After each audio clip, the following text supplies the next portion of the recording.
So I had been doing pretty regular videos there for a bit, and I know it's been a little while. I'm not sure how long. I didn't even look. I just started recording, but I really hate to do one of these shop update videos again because I do want to do some action stuff, but I just wanted to get a little bit of a filler in here and get something up. Let y'all know I'm still around. Uh, I've been moving about the last week, and I'm getting there. Got a little ways to go. So I've just been real busy. I hadn't had a chance to really do anything in the shop, or especially do any videos. But we'll get back to it soon. But in the meantime, I did want to do just a quick shop update and show what was kind of slowly sort of going on. And then as soon as I'm done moving, we're going to get back to it full time. I got a lot planned. These for starters, but I got a 1066 to build a motor for, and all kinds of different things. So we'll get into that another time. But anyway, I just want to start with this. This is a 34 Farmall F12. It does have F14 steering, but it's an F12. I think it's a 34. Yeah, it's a 34. I'm pretty sure. This I bought in an auction for I don't know, $15 or $20, and it turned over, and I've kind of found it doesn't really have any compression, so I pulled the valve cover off. A couple of the valves are stuck. I'm still not entirely convinced that it's going to have compression after that, but I don't know. We'll see. Could have some stuck rings, or could just be really worn out. I don't know. I'm not sure. It'd be totally awful to do a light rebuild on, but it's not quite in the books at the moment. But anyhow, we'll see what happens. I've still got one I'm working on. It actually had kind of a busted spring and it wasn't popping up, so here's the spring right here. It's kind of like wore out, compressed, so I'm gonna rob one of those off one of the other ones and see if I can get that freed up, and see if it has any better compression then, at least enough to run. And if it'll run, it may loosen things up enough to actually be okay, but we'll see. But in any event, the mag has been going through a little bit, so it should have spark, and I made up some new plug wires. Got new no, I don't have new plugs in it actually, but they're pretty decent looking. So if I just get this valve situation figured out, we may get somewhere. But it is actually a single front tire shot, and the rears are, I guess they're FNHs, the spokes, but they're 40s, so that's kind of like worthless as far as I'm concerned. The tragedy about this is, at the auction this came from, I bought, I think, 13 tractors and one like half tractor. It was just like a carcass of one of these. It had a set of cultivators and it had a set of steel wheels on it. And the rear end was locked up because it was open and it wouldn't roll, and I couldn't just drag it up the trailer because of steel wheels. And there was a lot of truck issues. That's back when we had a Duramax, and it was acting up because of emission stuff for like the 900th time. And I think the injector pump on my 6.5 actually sadly went out right about that same time. So I tried. I got everything home except that carcass, and I couldn't. I tried to load it once, and it got hung on the back of the trailer. I had to chain it to something else that was there and try to get it to come off, and I nearly didn't. And after that, just had some breakdowns, and so much was going on, I didn't get to go back and deal with it, and unfortunately had to leave it, and they scrapped it. So I lost a good set of steel wheels and a set of cultivators. This just has the rear part. I don't have a front. I'd love to find one. And that irritates me to this day, and in hindsight, I honestly should just have ripped the steel wheels off and the cultivators, but it's hard to explain. It was a rough time. In other news, I have the Farmall B. It's split in a million pieces. So I got it back in here. I knew the bell housing. I had already sort of replaced it, kind of. And I knew that the other axle was broke. It's over here on this tire. It's all busted off. And I was like, well, it's no big deal. I had an axle. Finally found a bell housing. It took about an act of God to find one of those that doesn't have a starter hole. And, they're everywhere with the starter hole in them. But I really wanted to just find the right thing that it had. Anyway, I get to pulling the axle off, and I come to notice that the whole bottom of this housing is busted. You can see that. It's just chipped out. So I did end up having to get another housing. And I just got one off eBay. It wasn't worth my time to go have to pull one in one of the crappy salvage yards around here. Which really isn't one. There's one hour and a half away. It's not very good. And I would have had to have pulled it, and they'd have charged me the same price, maybe more. So this worked out easier. I got one in a box.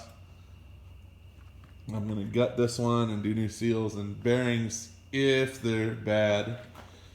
But I'm not looking to spend, an unreasonable amount of money on this thing. But seals and stuff for sure. It'll probably end up being some of the bearings, if not all of them. But I'm going to try to not. But if it don't pass the tolerance, then it's going to have to be replaced. Anyway, I've had to end up making these stands to split it. These are real. I don't know if anybody's ever split one of these, but they're really awkward. And they're even more awkward when you split the bell housing away from the front. I'm going to have to do something else up there. I'm not sure what yet. But we'll fight that battle when we get there. May end up actually being able to kind of adapt to these. Maybe find a way to bolt them up here. And that would make it a little more stable, so when I chain it, I can chain it on the back and pick it up. It won't try to flop over, because that's what it was doing before.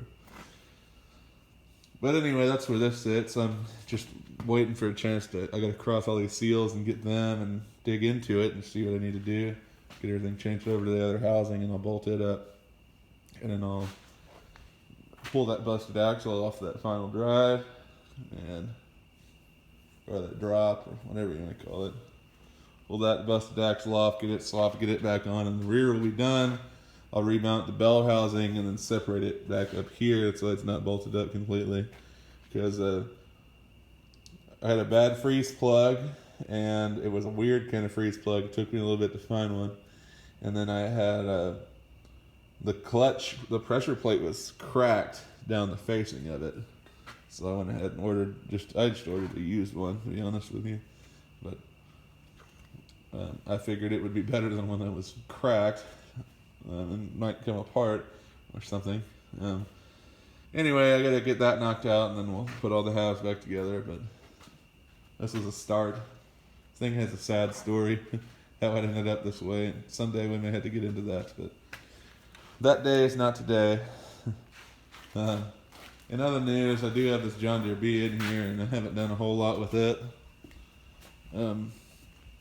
I just keep soaking down everything in the rear end, because it was like outside, and the tarp had kind of disintegrated, so I've been soaking everything down with various things. Apparently a WD-40 last, but I had been soaking it with Evapo-Rust in the back first, and actually kind of cleaned up.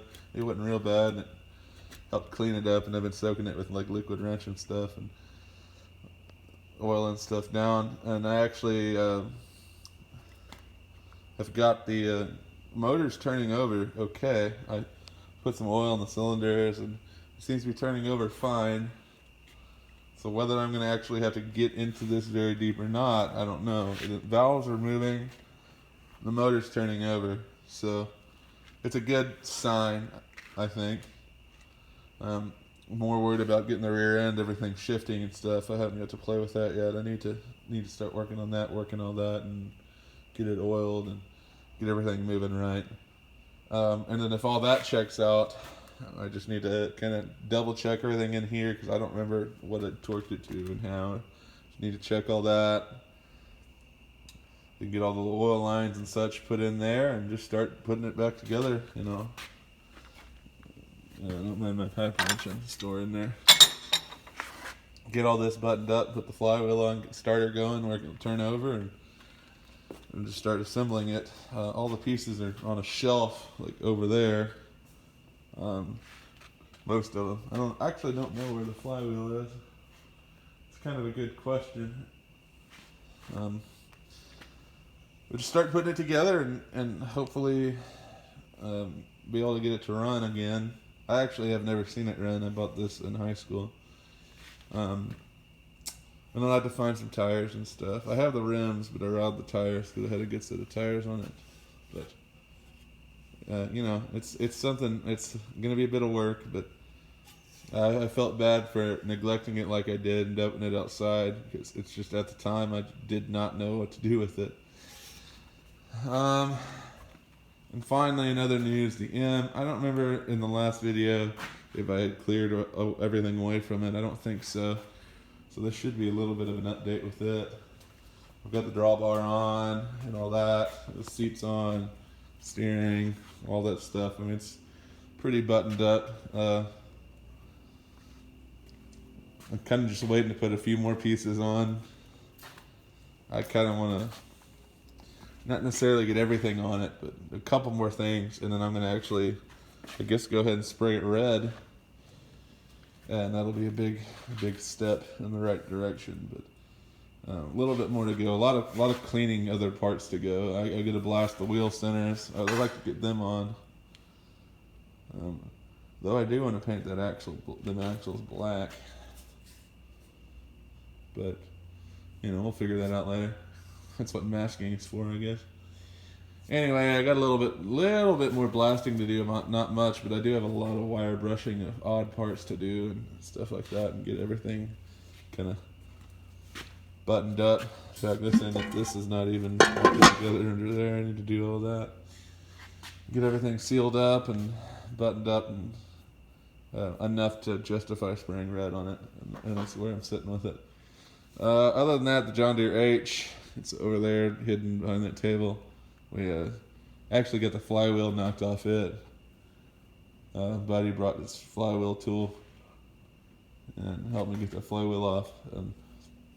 Now I can kind of finish pulling it apart and cleaning everything, all the water damage in the transmission, getting that replaced, and hopefully I got a lead on a few parts tractors. I just need to pick one and make a deal on it and get it, and then we can start putting it back together. And that'll make a good few videos. But anyway, I really hated to do another one of these walking around and talking type things, but it's just kind of where we're sitting at the moment. Just things are real busy. But thanks to y'all that are sticking in there. Thanks to y'all that watched, and bear with me. I've got stuff planned. I just need to get everything sorted out. But do drop a comment on the kind of stuff you'd actually like to see. If you want to see like things like operating and doing things, like, or actually working on stuff or restoring stuff, or what, you know, whatever you want to see, give me a comment and I can help kind of plan some stuff out with that. But anyway, thanks for watching, and sorry for rambling for 14 minutes about a bunch of junk, but catch y'all on the flip side.